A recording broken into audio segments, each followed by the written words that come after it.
I was a Cursor agent power user for months. I even wrote the blog post on Cursor tips that thousands of developers reference every single week. But then Claude Code came out, and that became my go-to. But already my go-to has changed again. I didn't want it to happen, but let me explain why it did. I now use Codex as my daily driver. Let me tell you why. Let's compare the agents, features, pricing, and user experience. Starting with the agents. To be honest, all these products are kind of converging. Cursor's latest agent is pretty dang similar to Claude Code's latest agent, which is pretty dang similar to Codex's agent. I think Cursor set a lot of foundation historically. Claude Code made a lot of improvements. Cursor started copying those improvements, like to-do lists and better diffing formats. And Codex started copying those improvements too. Codex is so similar to Claude Code that I really wonder if they trained off of Claude Code's outputs as well. I've noticed some small things, like the Codex agent likes to reason for longer, but seems to have a faster token per second output. Claude Code likes to spend less time reasoning, but has a slower tokens per second output, from what I could tell. And I've noticed these within Cursor too. When using GPT-5, it spends a long time reasoning, sometimes it's kind of annoying, but switching Cursor to Sonnet spends less time reasoning and more time outputting code, even though the code output comes out a tiny bit slower, I think, especially if you're using Opus. But something I really like about Codex is when choosing models. First, I quite like the Codex model.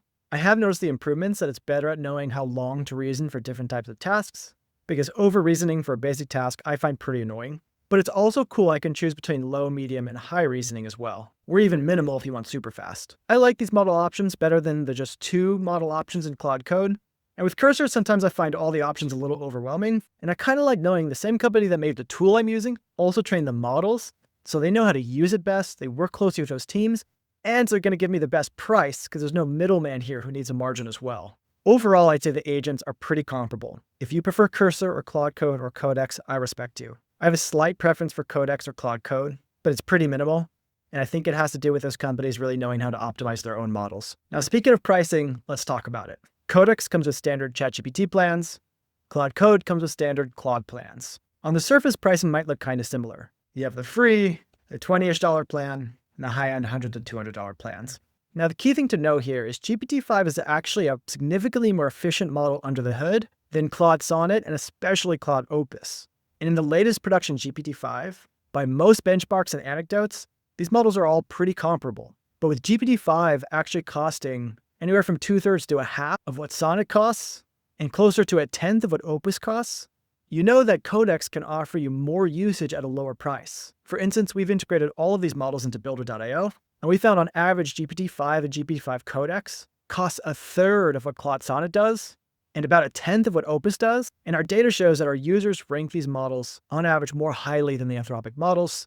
Aside from one specific use case, which is converting Figma designs to code, under the hood we always switch to Sonnet just for that, and then back to GPT-5. While these providers aren't always explicit about the exact number of requests and tokens you get on each plan, from what I continue to see and hear, Codex is a lot more generous. In my experience, a lot more people will be fine on the $20 a month Codex plan than they would on the $17 a month Claude plan, where people seem to hit the limits pretty quickly.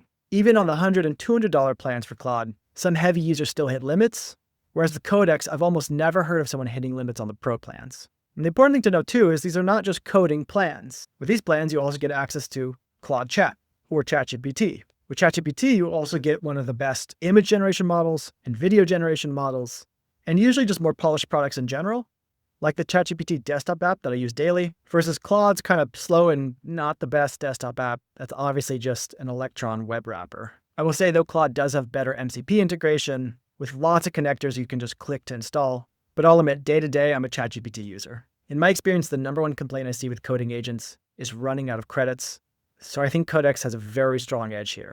In terms of user experience, I think Codex and Claude Code are pretty similar. I will say though, Claude's permission system drives me crazy, and the fact that I always launch it with dangerously skipped permissions is an unnecessary risk, but I just hate how they do not save these settings. Codex recognizes when it's dropped into a Git tracked repository and is permissive by default. It is really nice. Outside of that, the terminal UI is fine. I think Claude Code is a little bit better, but it doesn't make much of a difference. So let's talk about features. Claude Code has more features. You can create your own sub-agents. You can create your own hooks. Got a lot of configuration. You won't see any options like these over in Codex. But I'll let you in on a little secret. The Cursor team once asked me, What features do we need to add to Cursor or Cursor CLI to get you back from using Claude Code? My feedback was this. I learned from Claude Code that I really don't care about features at all. I just want the best agent that I can ask for what I want and get it most reliably. And so at the end of the day, Claude Code has cool features. Cursor does too. I use them sometimes just because, but I really don't miss them when I don't have them. All I find I need is an agent and a good instructions file. I've got a whole other video and blog post on writing a good agents.md or agent instructions file. And that's it. Speaking of instructions, one thing that really annoys me about Claude Code is they don't support the agents.md standard. Only Claude.md. So whereas tools like Cursor, Codex, Builder.io, etc. all support agents.md, Claude refuses to. It's really annoying to me to have to create a separate file for Claude, and I already have one that basically every other tool respects. But now let's talk about the one major reason I prefer Codex over any other tool. It is their GitHub integration. I used Claude Code's GitHub app for a tiny bit, and overall the team thought it sucked. It didn't give helpful code reviews, it was verbose and pointless, it didn't find obvious bugs. You couldn't comment at Claude to fix anything for you. It kind of sucked. Codex, on the other hand, has been amazing. Once you install the GitHub app, you can take any repo and turn on auto code review. It actually has found legitimate and hard to spot bugs and comments on them inline. You can ask Codex to fix them. It'll work in the background, let you know when it has a fix. You can view the fix and update your PR right here, and then merge when everything looks good. It is good. And the most important part to me is when I build a feel for Codex in the terminal, I know what kind of prompts work well. I have my agents.md optimized in ways that I know Codex handles well. And so when I ask Codex to do things from the GitHub UI, I know it's the same experience I'm getting from the CLI, just running on a server. The same configuration, the same behaviors, all of that. I think it's awesome. I will say the next best integration here is Cursor's BugBot. I also find it finds very good bugs.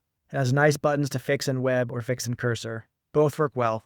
And ultimately, I don't think you can go wrong with either one. I have a slight preference for Codex because of those reasons that we talked about, that I'm going straight to the model provider. I know I'm probably getting the best price, and we can give ChatGPT access to all of our developers with near unlimited Codex usage, PR comments, background agents, PR reviews, all that stuff. It's pretty amazing. Also ignore Kyle here. Nobody needs to listen to that. So my personal winner right now is Codex. I use it daily. I like it a lot. And we've even integrated it into our Builder.io products, which solves the last complaint I have about Codex. It has no real UI. So if you need to iterate on visual things with AI, you can do so fast and seamlessly here.